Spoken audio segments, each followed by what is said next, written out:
وعلى رسوله الكريم اللهم ربي زدني علما وألحقني بالصالحين أعوذ بالله من الشيطان الرجيم بسم الله الرحمن الرحيم فلولا كانت قرية آمنت فنفعها إيمانها إلا قوم يونس لما آمنوا كشفنا عنهم عذاب الخزي في الحياة الدنيا ومتعناهم إلى حين صدق اللہ العظیم۔ سورہ یونس کی آیت 97 نمبر تک درس ہو گیا۔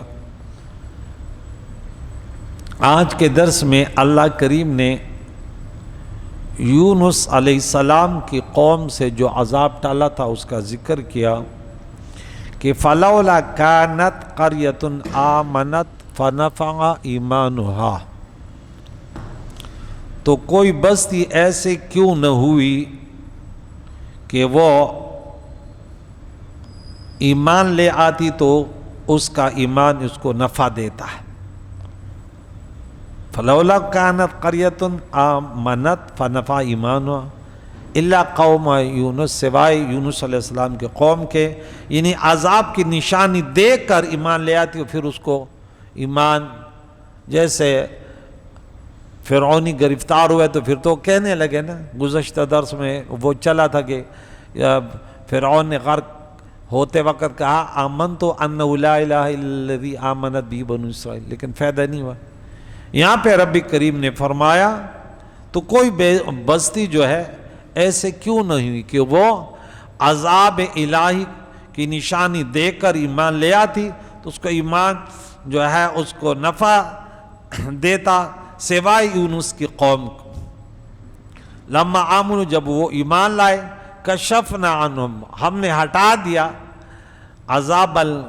ان سے عذاب الخزي، رسوائی کا عذاب، فی الحیات الدنیا، دنیا کی زندگی میں، ومتعناہم، ہم نے انہیں فائدہ دیا، الہین، ایک وقت تک۔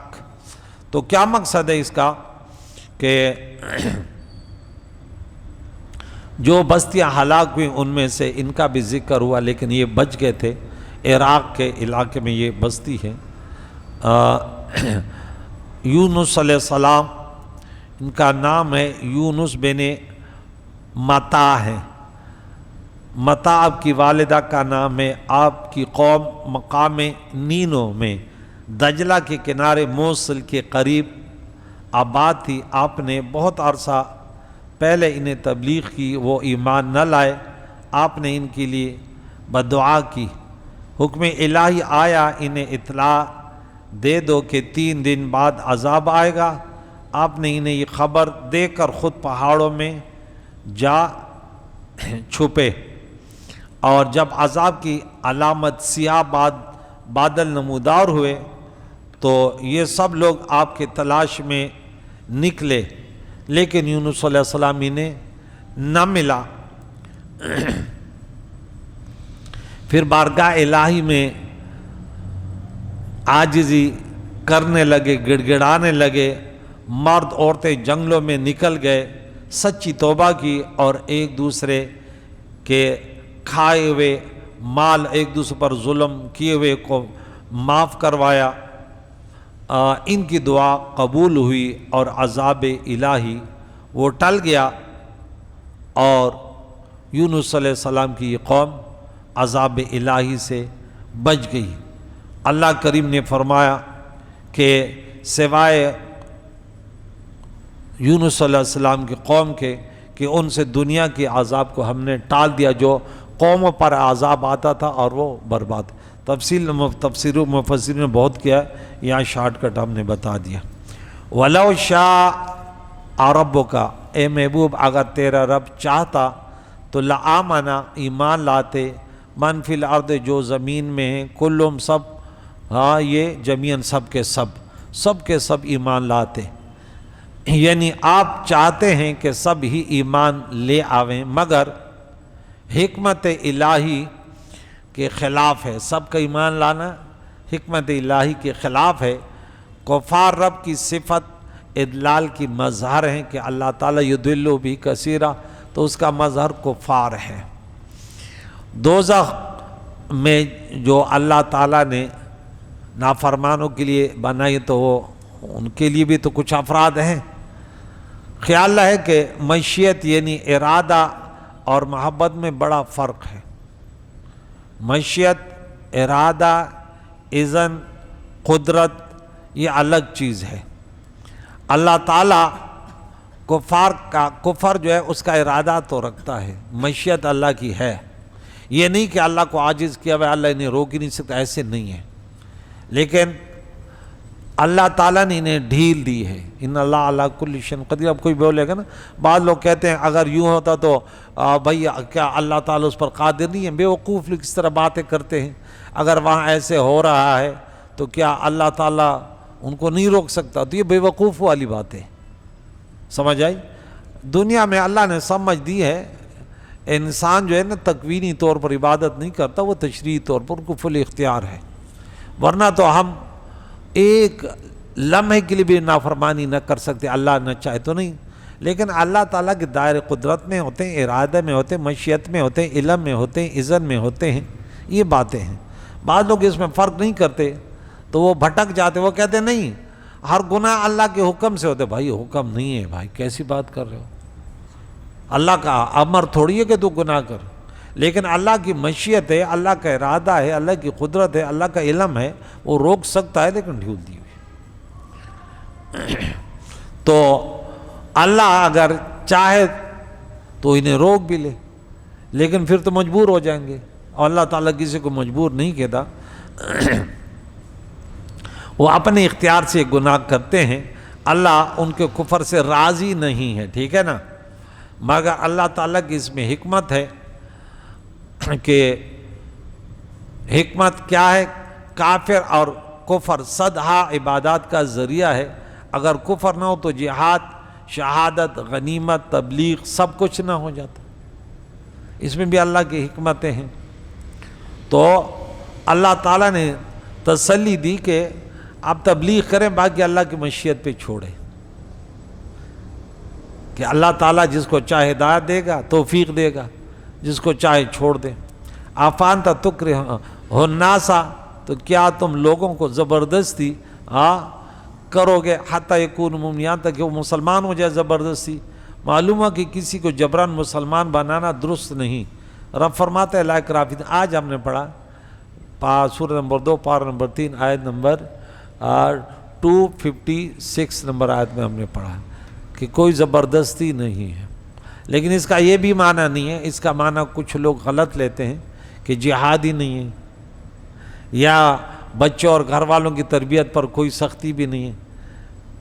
اچھا یہ عجیب مسئلہ ہے کہ دین کے معاملے یہ نکالتے ہیں کہ نہیں ہے، اور یہ خود جو ہے نا جو قرآن پر یا دین اسلام پر یا رسول اللہ کی شریعت پر انگلی اٹھاتے ہیں اور خود جو ہے نا وہ سزائیں دیتے ہیں۔ پھر کون سی حکومت ہے جس نے اپنے ملک میں جو قانون کی خلاف ورزی تھے ان کو ڈھیل دی ہو؟ کوئی ایسے آپ نے دیکھا؟ سب سزائیں دیتے ہیں، پکڑ لیتے ہیں، چوروں کو بھی پھر بولو نا کہ لا کرا، کوئی ضرور نہیں، چھوڑ دو چوروں کو، چرسیوں موالیوں کو چھوڑو، یہ معنی ہرگز نہیں ہے، ٹھیک ہے نا؟ صرف یہ کہ کلمہ زبردستی، کوئی غیر مسلم ہے، ٹھیک ہے، اور انہیں تبلیغ کی گئی ہے، اب وہ مسلمانوں کے اس میں آ گئے، اب کلمہ نہیں پڑھتے نہ پڑھے گا، کیونکہ کلمہ پڑھنے سے تو فائدہ تب ہوگا کہ وہ دل سے قبول کرے، اور دل سے قبول کرنا یہ مشکل کام ہے، اس پر صرف اللہ کی قدرت، انسان اس پر زبان میں سے تو پڑھوا لے گا کہ پڑھ، وہ تو پڑھ لے گا، لیکن جب دل سے نہیں پڑھ رہا، اقرار سے بات نہیں ہوتی، تصدیق قلب سے بات ہوگی۔ اقرار تو ایک شرط ہے، لیکن جب تصدیق قلب نہیں، منافقین نے تو پڑھ لیا تھا کم، لیکن فائدہ نہیں ہوا۔ وما کان لنفس، مناسب نہیں ہے کسی جان کے لیے، ان یہ بات تؤمن کی ایمان لائے، الا باذن اللہ، یہاں اللہ کا حکم جو ہے یہ اللہ الا بارادت اللہ، بمشیت اللہ، بعلم اللہ، یہ معنی ہے، یہ نہیں ہے کہ اللہ تعالیٰ اب جس کو توفیق دے وہ ایمان لائے گا بس۔ اب کوئی کلمہ نہیں پڑھا، وہ کہتے اللہ کا حکم نہیں ہوا، تو یہ گناہ گار ہے یا نہیں ہے؟ بھئی اللہ نے تمہیں اختیار دیا ہے کہ اللہ واحد لا شریک، کلمہ پڑھو، لیکن یہ اللہ کے دائرے ہم پڑھتے ہیں ولا حول ولا قوت، ٹھیک ہے، کہ ہمارے پاس کوئی گناہ سے بچنے کی وہ نہیں ہے، نیکی کرنے کی کوئی طاقت نہیں ہے، اللہ کی توفیق سے ہے۔ تو جو بھی ایمان لے گا اللہ کا ارادہ ہوگا تو ایمان لے گا، اللہ کا ارادہ نہ ہو تو پھر تو نہیں کر سکتے انسان۔ لیکن حکم نہیں کہ اللہ یعنی جبرن نہیں۔ وہاں کہا نا کہ اگر تیرا رب چاہتا تو الآمن من فی الارض کلہم جميعا، تو اللہ کی چاہت یعنی وہ جبرن والی، ورنہ اللہ تو چاہتا کہ ایمان لاؤ، نہ حکم دیا آمینو ایمان لاؤ۔ یہ تو ہے نا قولوا لا الہ الا اللہ، حضور نے فرمایا کہ لا الہ کہو کہ اللہ کے سوا کوئی معبود نہیں۔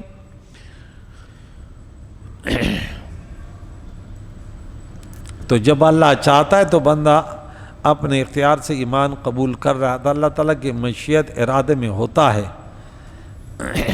تو کفر بھی اور گناہ بھی شرک بھی اللہ کے مشیت میں کرتا ہے، اللہ کے ارادے میں کرتے، یہ یاد رکھیں۔ یہ تھوڑا مشکل مسئلہ ہے، یہاں پہ پیچیدہ ہے، پیچیدہ نہیں لیکن تھوڑا غور و فکر کا مسئلہ ہے بس۔ وَيَجْعَلُ الرِّجْسَ، اللہ کر دیتا ہے عذاب، ڈال دیتے ہیں عذاب ان لوگوں پر جو عقل سے آ رہی ہے اور شیطان سے ان کو یہ آ رہی ہے، اس لیے ہاں شیطان کی قوت ان پر بھاری ہے، ورنہ شیطان مخلصوں پر انسان کا دباؤ نہیں چلتا۔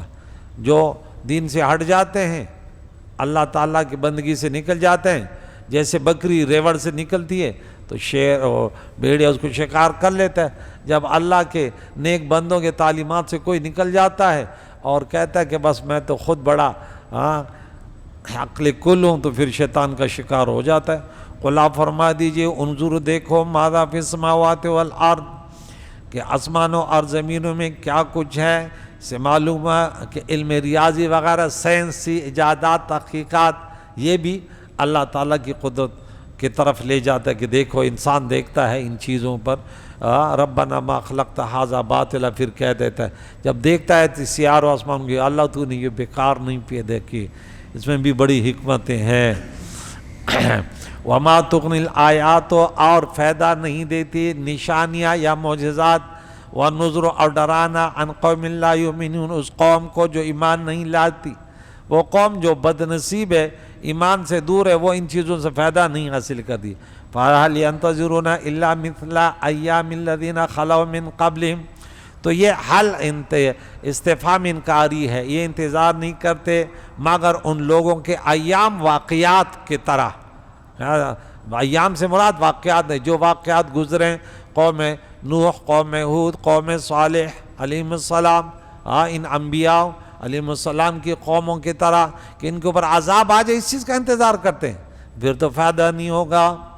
تو خلاؤ جو گزر گئے ان سے پہلے، ایام سے مراد عذاب کا زمانہ ان کا، اور پہلوں سے مراد قومیں، یہ قومیں جن کے ہم نے نام لیے ہیں، تو ان کے بدمعاش ان قوموں کی طرح، یا ان قوموں کی بدمعاش ان قوموں کی طرح۔ تو اس میں جو ہے نا تشابہات ایک ہے، وہ بھی جیسے اللہ کے نافرمان انبیاء کے سامنے اکڑ جاتے تھے کہ چلو کیا کر رہے ہیں، یہ بھی اس طرح کر رہے ہیں، مشرکین مکہ ہوئے، یہودی ہوئے، تو وہ بھی اس طرح برباد ہو، یہ بھی ہو جائیں گے۔ اگر دنیا میں نہیں ہے تو موت تو آنی ہے نا، برزخ میں گرفتار ہو گئے، اور آخرت میں تو عذاب کے سزاوار ہو ہی جائیں گے، تو اس کے انتظار کرتے ہیں۔ تو قل آپ فرما دیے فانتظروا، انتظار کرو، انی معکم من المنتظرین، میں بھی تمہارے ساتھ انتظار کرنے والے ہوں کہ دیکھتے ہیں انجام کیا ہوتا ہے، یا تو دنیا میں عذاب بھی آ جائے گا یا موت کے بعد کسی نہ کسی طریقے سے۔ اللہ فرماتا ہے پھر ثم ننجی، ننجی بھی ہے ننجی بھی، دونوں تلاوت ہیں، لیکن ہمارے مذہبوں میں ننجی ہے، پھر ہم نے اپنے رسولوں اور ایمان والوں کو نجات دے دیتے ہیں۔ دنیا میں قانون کیا رہا؟ اللہ کے انبیاء اور ان کے پیچھے چلنے والوں کو ہمیشہ نجات ملی۔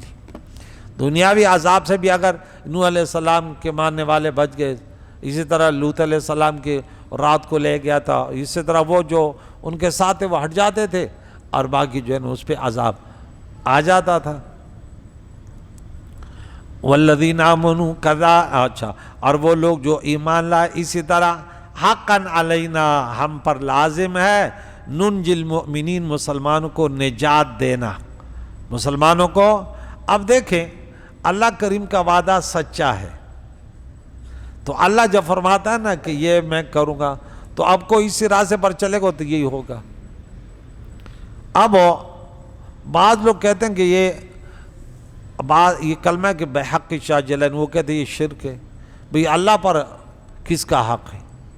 تو ہم کہتے ہیں قرآن تو کہتا ہے، لیکن اللہ کے ذمہ کرم پر، وَمَا مِن دَابَّةٍ فِي الْأَرْضِ إِلَّا عَلَى اللَّهِ رِزْقُهَا، اللہ کے ذمہ کرم پر، انما توبۃ علی اللہ للذین، علی لزوم کے، لیکن یہاں پہ وہ لزوم نہیں ہے، اللہ اپنی ذمہ کرم پہ لیا کہ کوئی ایسے کرے گا تو میں ان کے ساتھ ایسے کروں گا۔ يَنْصُرْكُمُ اللَّهُ فَلَا غَالِبَ لَكُمْ، ہاں، ان تنصر اللہ ینصرکم، تو یہ اللہ کا وعدہ ہے۔ اللہ نے قرآن میں بار بار وعدہ کیا، اللہ سے کوئی وعدے میں سچا نہیں ہے۔ تو جو راہ راست پر چلتے ہیں، انبیاء علیہ السلام راہ راست پر تھے، ان کی قوم ان پر چلی، ان کے پیچھے چلی، تو اللہ نے انہیں نجات دی، اور جو مخالفین تھے وہ غرق ہو گئے۔ اور پھر زندگی کے بعد برزخ میں بھی انہیں جو ہے، جو اللہ کے انبیاء تھے ان کو پیروکار، تا قیامت و برزخوں میں جنتوں میں ہیں، اور جو مخالف ہے وہ ان کے اپنے برزخوں میں کیا ہے، وہ جہنم کے وادیوں میں ہیں، جہنم کے گڑھوں میں ہیں، اور قیامت کے دن پھر وہ بڑے عذاب میں جہنم میں چلے جائیں گے۔ تو اللہ کریم سے دعا ہے کہ اللہ والوں کے جو تعلیمات ہیں انبیاء علیہ السلام لائے آسمانی کتاب میں، سب کا خلاصہ اور نچوڑ جو ہے قرآن مجید فرقان حمید میں ہے۔ اب ہم نے ماشاءاللہ تراویح میں بھی سنا، اور ویسے بھی سنتے رہتے ہیں، رات دن پڑھتے رہتے ہیں۔ اللہ تعالیٰ اس پیارے کلام سے سچی محبت ہم سب کو نصیب فرمائے، رات دن اس کو پڑھیں اور خود بھی عمل کریں، پھر دوسری دنیا تک پہنچانے کی بھی جد و جہد کریں۔ یا کریم مولا ماہ رمضان کے آج دوسری تراویح ہو گئی، قبول فرما یا اللہ، حاضرین کے حاضر کو قبول فرما، جو بیمار ہیں انہیں صحت دے۔ کریم مولا ہمارے سب بیماروں کو شفائے کاملہ عاجلہ عطا فرما، بے روزگاروں کو رزق حلال، گنہگاروں کو ماہ رمضان کی برکت سے توبہ کی توفیق عطا فرما، جو نیکوکار ہیں کریم مولا صراط مستقیم پر گامزن فرما، اسی پر زندگی دی، اسی پر موت ہو ہماری، یہیں تڑپ ہے یا غیاث المستغیثین اغثنا یا رب۔ وصلی اللہ تعالی علی خیر خلقی محمد وآلہ